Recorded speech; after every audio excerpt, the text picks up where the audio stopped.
I found a bottle of intimate lubricant for women in Noah's bag. I didn't argue, I didn't make a scene. I just secretly swapped its contents with super glue.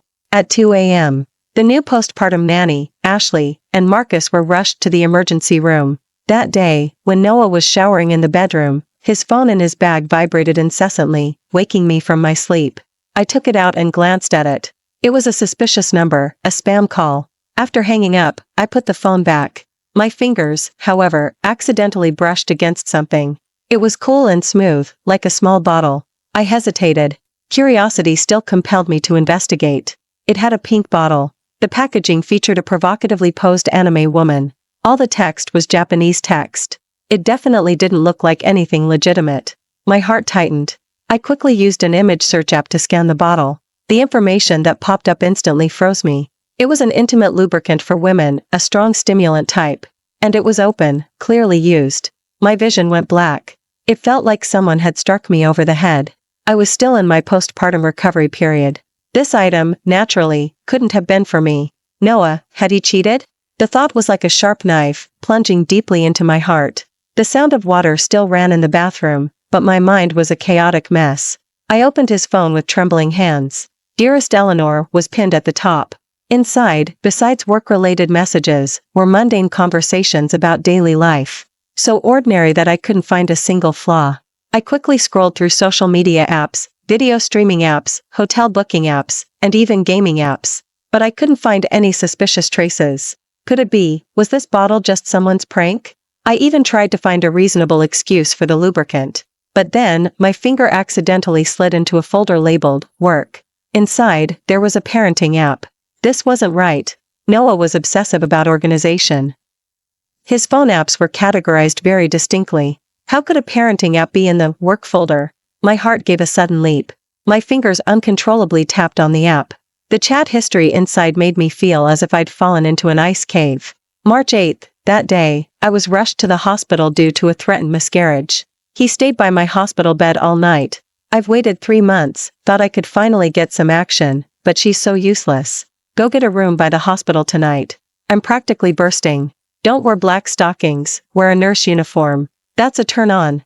May 20th, that day, he and I went for a maternity photo shoot. He even re-proposed to me in front of everyone, saying he wanted 52 more romantic celebrations with me. When she cried, her fat jiggled.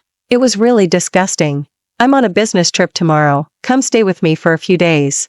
I miss you so much, I want to *CK you to death. September 10th, that day, I was lying in the delivery room receiving oxytocin. He cried even more than I did, saying he never wanted me to suffer again. I heard women are like a rag after childbirth. How are you still so tight? Missing you again. Send me some videos to satisfy my craving. Can you come to the hospital bathroom now? I can't take it anymore. October 6th, that day was our wedding anniversary, and we took a family photo. He smiled and said we were a happy family of 3. You screamed so wildly in front of her today. She doesn't know anything, still holding the baby and smiling foolishly at me. The latest message ended with, let's do something exciting tonight. A wave of intense nausea surged in my stomach. I clutched my mouth tightly, afraid I would throw up right there. These vile words, spoken by the seemingly honest Noah? I couldn't understand it. I truly couldn't understand it. He was always so good to me. He came home on time and handed over his salary. During my pregnancy, he took care of all the hoso work. He tirelessly massaged my swollen legs every day, carefully applied stretch mark cream, and even cheerfully hand-washed my underwear. He cherished me, afraid I'd break if he held me too tightly, or melt if I kept me too close. Every time I went for a prenatal checkup, he would be so anxious the night before that he couldn't sleep. When I gave birth, he waited outside the delivery room, crying louder than I did. Others couldn't get a full night's sleep during their postpartum recovery period, but I woke up naturally every day because Noah had arranged everything in advance. A highly rated postpartum nanny, a personalized meal plan, and parenting knowledge. He even got up every night to comfort Leo, just so I could get more sleep. Even my best friend said that a man like him was impossible to find. Yes. How could a man like that cheat? But reality slapped me hard in the face. Noah cheated. He had been cheating since my pregnancy. I raised a hand to wipe away my tears and took a deep breath. No. This wasn't the time to cry. Crying wouldn't solve anything. I used my phone to take pictures of each chat log. Then, I poured out the liquid from the intimate lubricant and filled the bottle with super glue.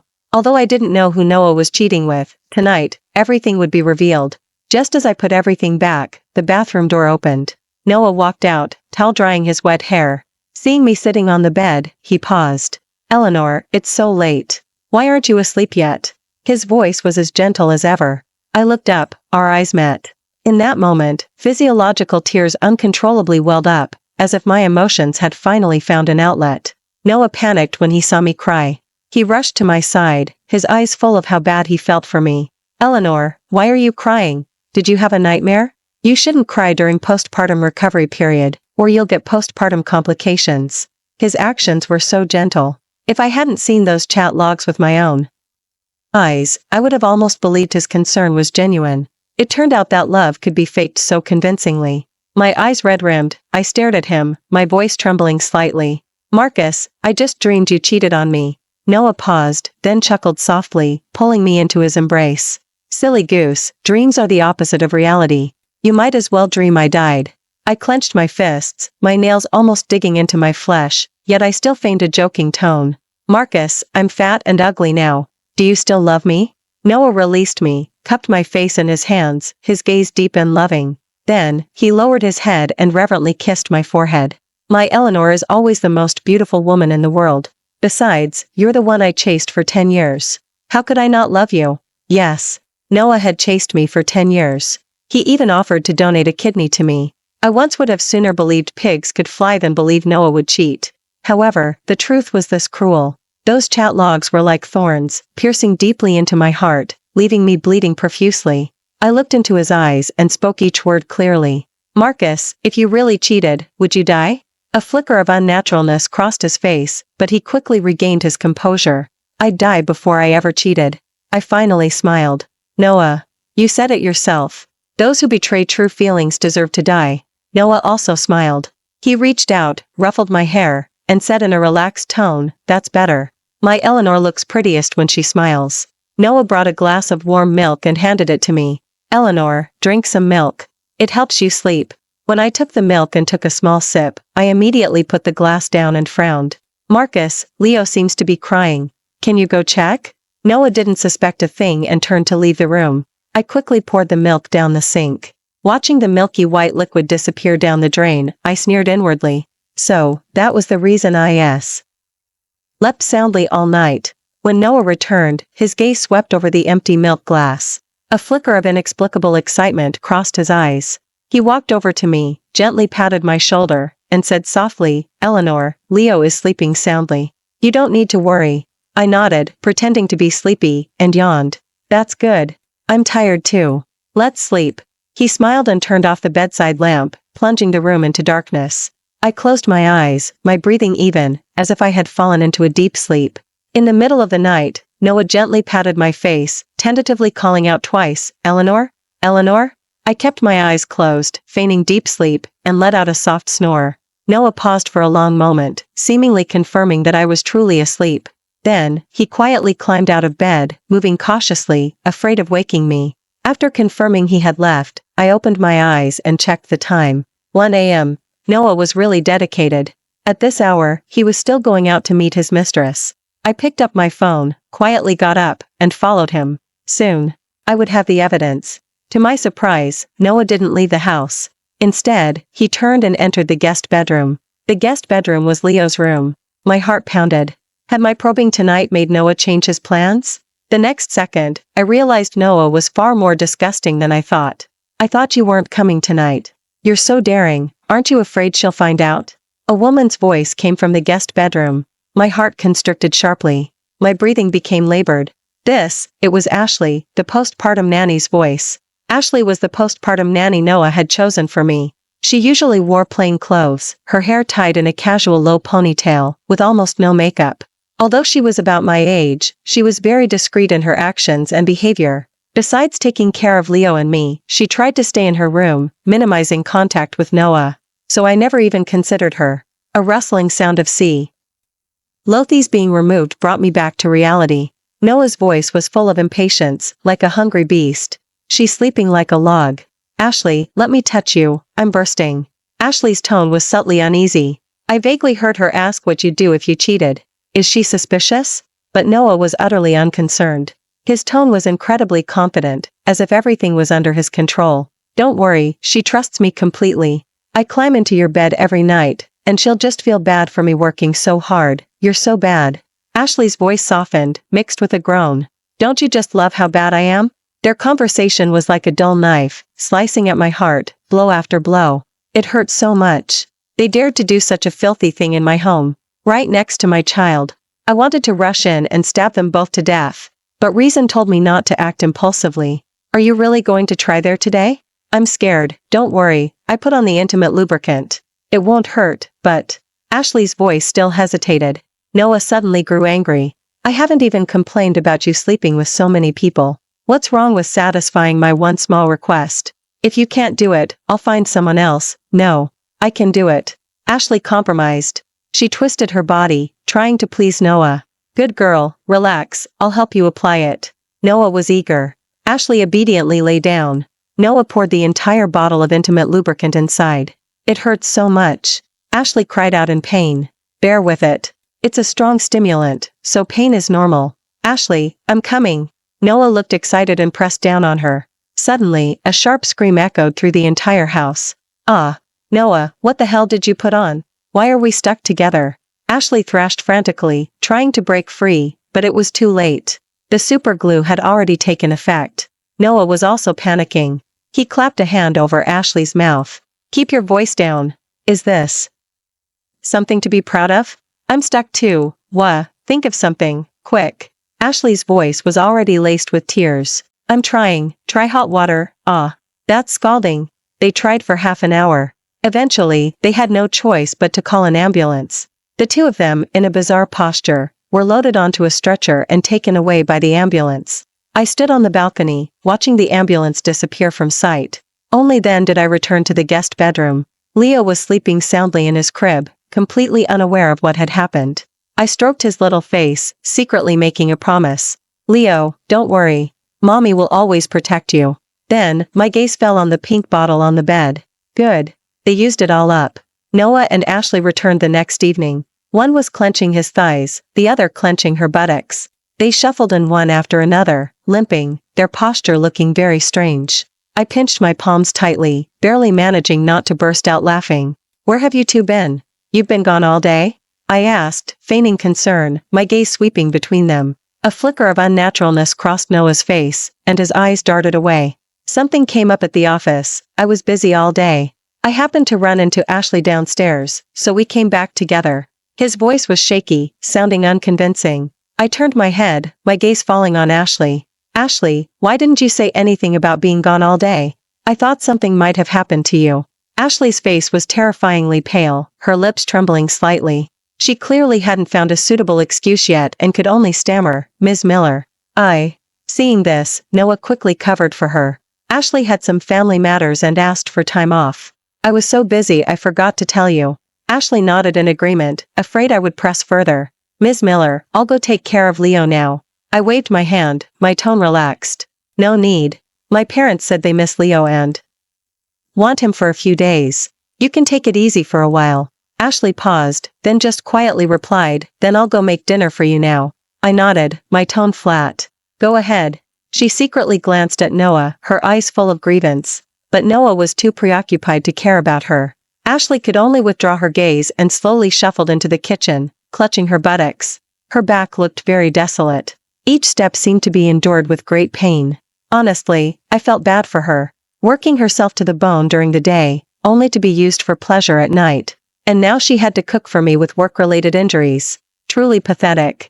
The clatter of pots and pans came from the kitchen. Ashley's movements were clearly much slower than usual. Noah bit his lip tightly, slowly sat down, leaning on the edge of the sofa.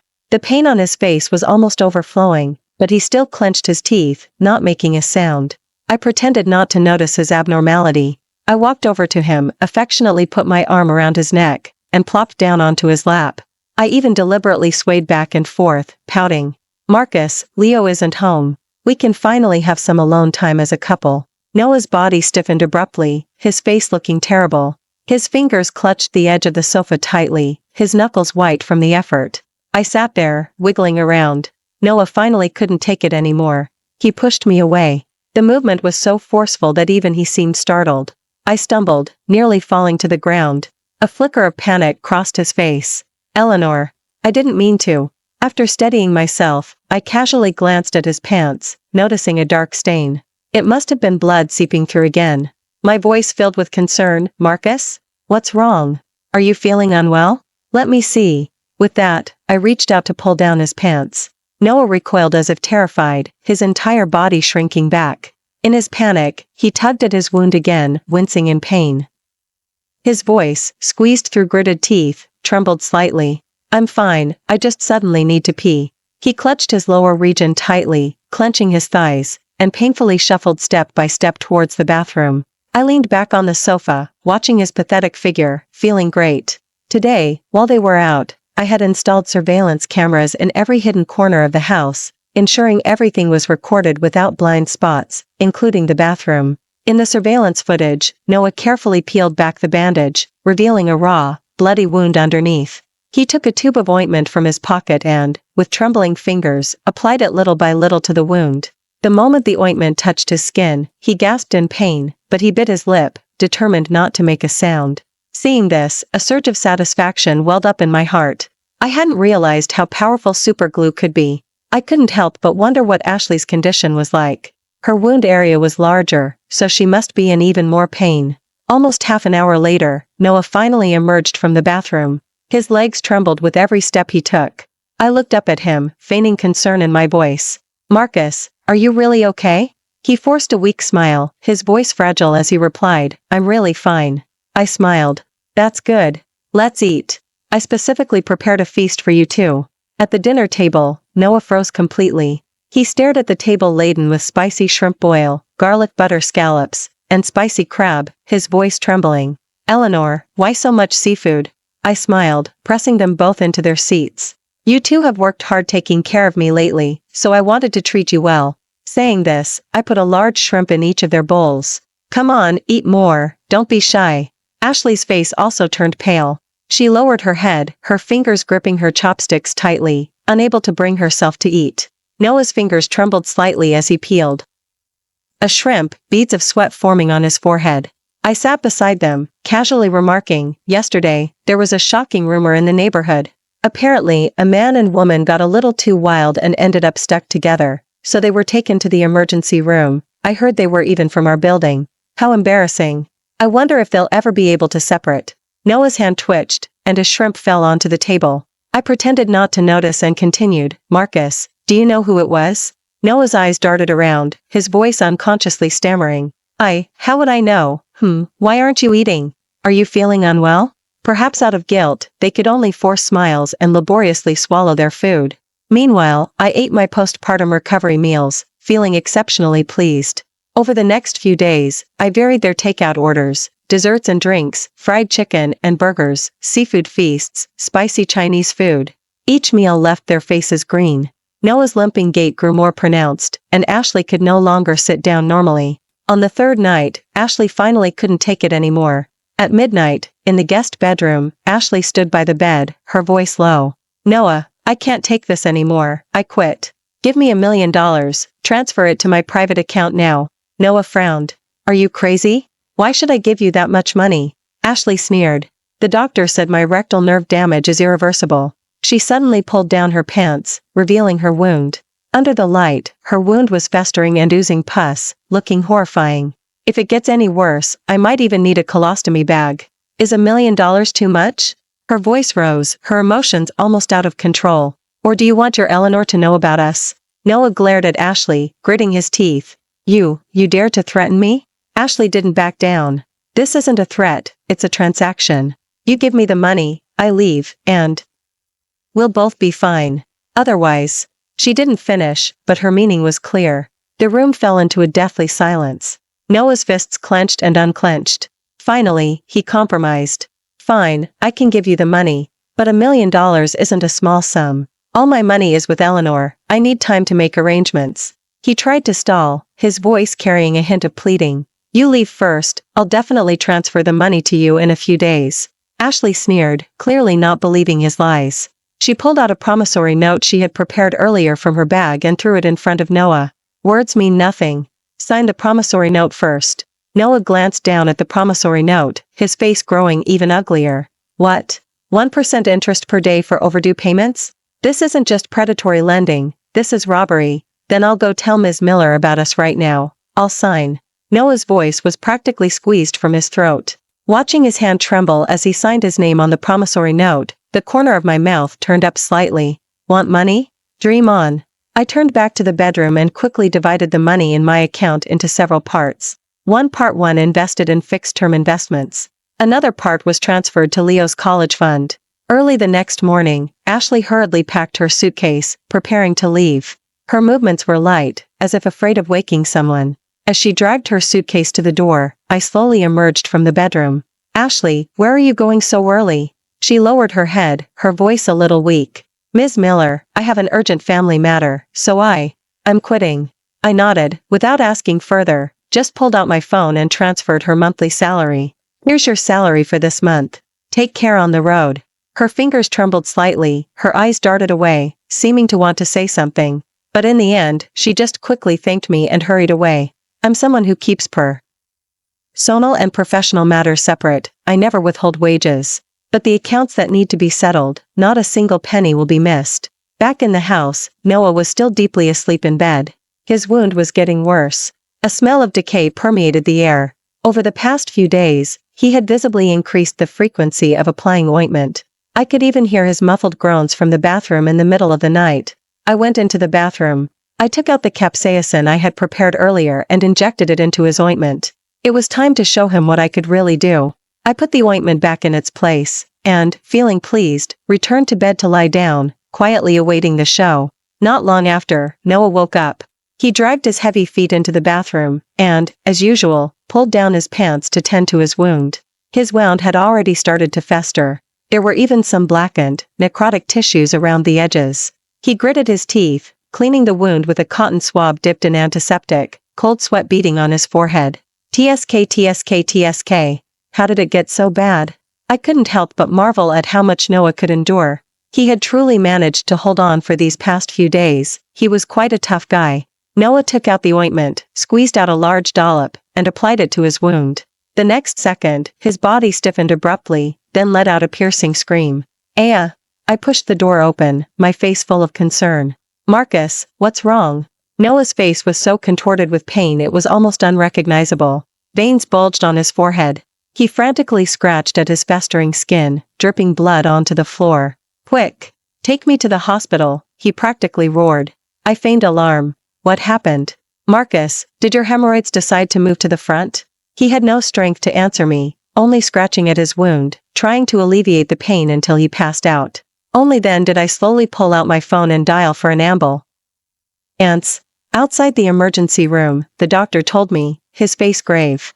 The patient's condition is very serious. The tissue is necrotic, with a secondary infection. Currently, there are two options. One is conservative treatment, but the risk of infection is very high and could be life-threatening. The second is surgical removal, to thoroughly clear the necrotic tissue. I didn't hesitate for a moment. Then cut it off. The doctor clearly didn't expect me to be so decisive. Are you sure? This is, after all, a very important part. My expression resolute, I took the consent form and swiftly signed my name on the paper. When Noah opened his eyes again, it was the day after the surgery. The anesthesia was slowly wearing off, and his eyes were still a bit unfocused. It wasn't until he saw me standing by the bed that his gaze gradually sharpened. Eleanor. I threw the divorce papers on the table. Noah, let's get a divorce. Leo stays with me, and all the property goes to me. He paused, a flicker of panic in his eyes. Then he forced a smile. Eleanor, what are you saying? Why are you divorcing me out of the blue? I glanced at his lower region and sneered. So, those two stuck-together people in the neighborhood were you too? Noah, you're really something, cheating with my postpartum nanny. Upon hearing this, his face instantly turned ashen, his lips trembling as he tried to explain. Eleanor, let me explain. She seduced me first. I swear, just once. I truly was just confused for a moment. He clung desperately to my sleeve, his voice thick with tears. I truly know I was wrong. I just made a mistake any man could make. Please, give me one more chance. I forcefully shook off his hand. Sign the papers. Don't make it ugly. Noah's tears fell. He looked at me with feigned affection, his voice choked. Eleanor, I love you so much, I can't live without you. You are my life. Seeing no reaction from me, he suddenly grabbed the agreement lick. A madman and tore it to shreds. The confetti-like pieces of paper drifted down onto the hospital bed. Noah's eyes were bloodshot, his voice hoarse. I won't divorce. I'll die before I divorce you. He reached out to grab my arm, but I sidestepped, avoiding him. His emotions grew even more agitated. Leo is still so young. Can you bear to let him grow up without a father? I swear, I'll never again, I believe that. I interrupted him, pushing down his raised hand that was making an oath. The glimmer of hope that had just appeared on his face shattered with my next sentence. After all, your instrument of betrayal has been confiscated. At this point, Noah seemed to suddenly realize something. He lowered his head and lifted the bedsheet, his gaze falling on his lower region. His eyes went from blank to terrified, then to despair. Finally, he let out a guttural roar. No. This is impossible. What have you done to me? Noah's eyes were hollow, as if all hope had crumbled in an instant. I said calmly, this was caused by complications, the doctor can testify. But I did sign the surgery consent form very readily. Eleanor, he roared, struggling to get up from the bed to grab me. However, as soon as his body moved, he got tangled in the foredrip and fell back onto the bed in a pathetic heap.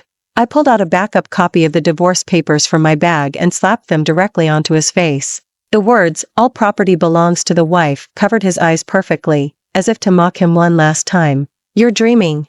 Noah's eyes were bloodshot with a frenzied madness, his voice hoarse. As long as I don't agree, you can't get a divorce. Even if you did, you have no job, no income. Tell me, who would the judge award Leo to? Seeing my silence, Noah suddenly let out a low laugh, a pathological triumph in his voice. Eleanor, you've had a baby, you're ugly and fat. No one will want you except me. If you transfer $1 million to Ashley now, SH. You won't bother us anymore, and everything can start over. I couldn't help but laugh. A bitter laugh. Afraid I wasn't angry enough, Noah added, but from now on, everything in this house will be my way. You can't have any opinions. I silently picked up the electric kettle from the table. I lifted the lid and, without hesitation, poured all the scalding hot water onto his legs. Oops, my hand slipped. So sorry. My tone was light, as if it truly were just an accident. Noah screamed, curling into a ball, his face instantly crimson. He couldn't utter another word. The world finally fell silent. Noah was right. If he didn't agree, I couldn't easily divorce him. The legal process was cumbersome, time-consuming, and he would certainly fight me for Leo's custody. In that case, I changed my mind.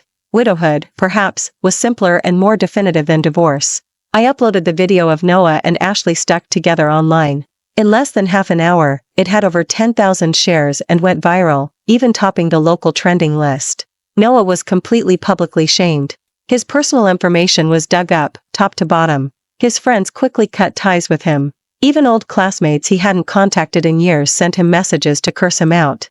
The company also swiftly fired him for damaging the corporate image. Now, he was just like me, unemployed.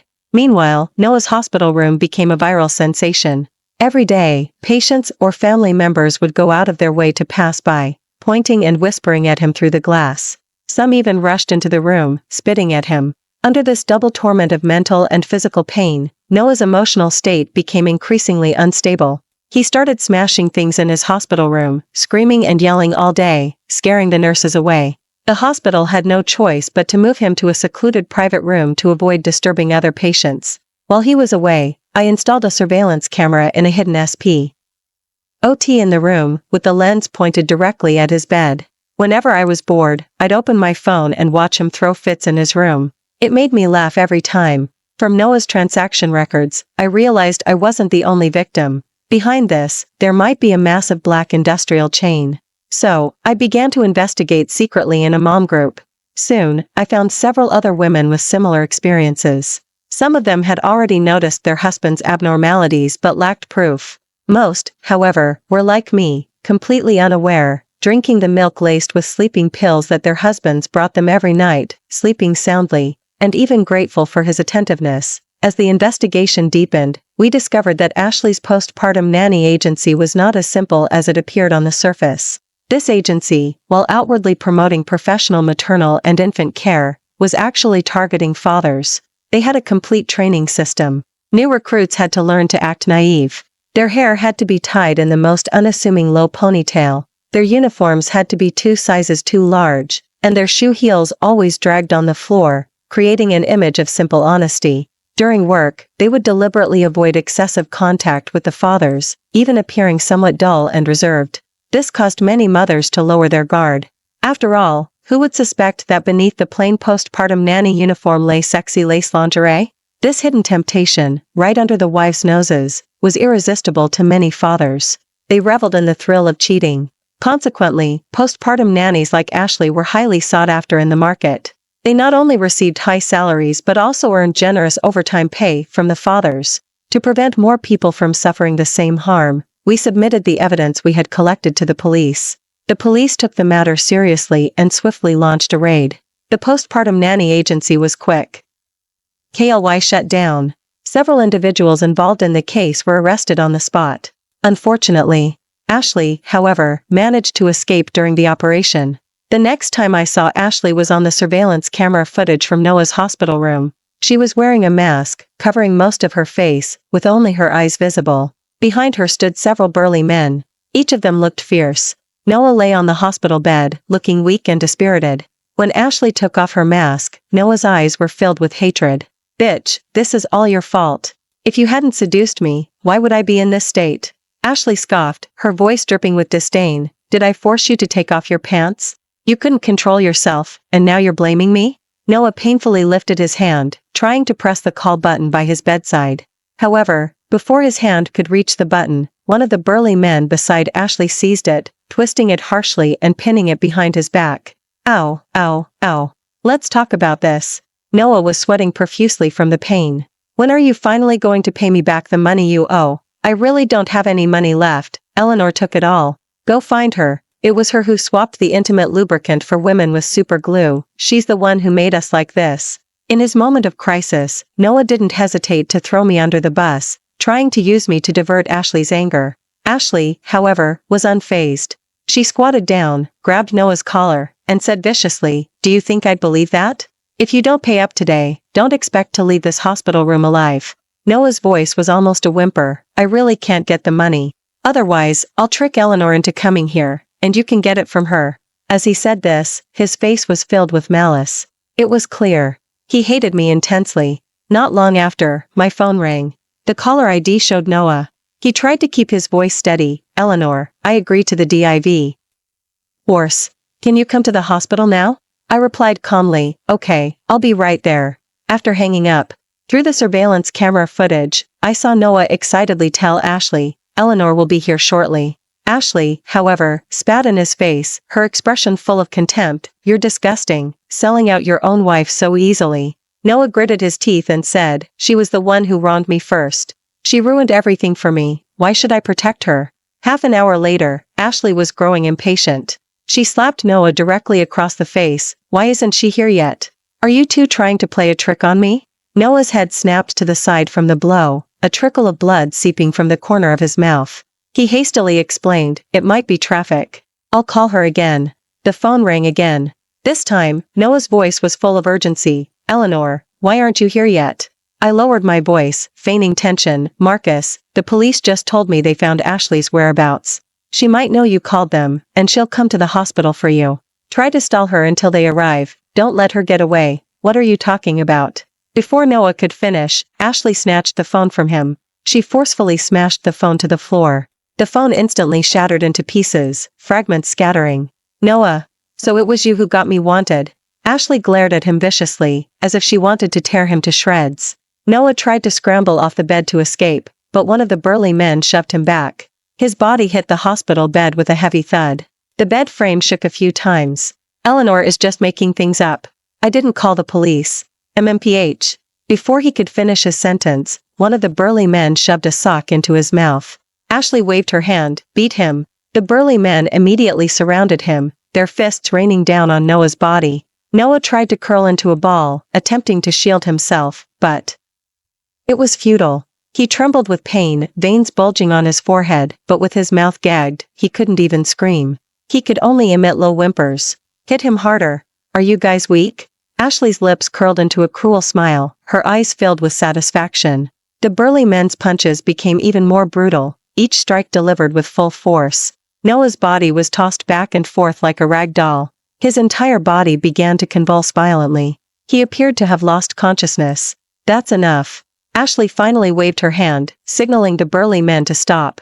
She walked up to Noah, her face filled with disgust, and said, "I hate cheating scumbags like you more than anything in this life." With that, she turned and left the hospital room with the burly men. However, as soon as she opened the door, she was caught red-handed by the police. Noah was rushed to the emergency room again. This time, his condition was even more critical than before. The doctors gave it their all. But ultimately, resuscitation efforts were unsuccessful. Ashley's life also reached its end. She was charged with multiple crimes, including intentional homicide and prostitution charges. Ultimately, for these cumulative crimes, she awaited legal punishment. I stood at the courthouse entrance. I looked up at the sky, the sun was shining brightly. The road ahead is still long. Thank you for watching today's story. If you enjoyed this video, please give it a like and share it with your friends. We look forward to hearing your thoughts in the comments. Feel free to share your perspectives, and don't forget to subscribe to our channel for more exciting stories. See you next time.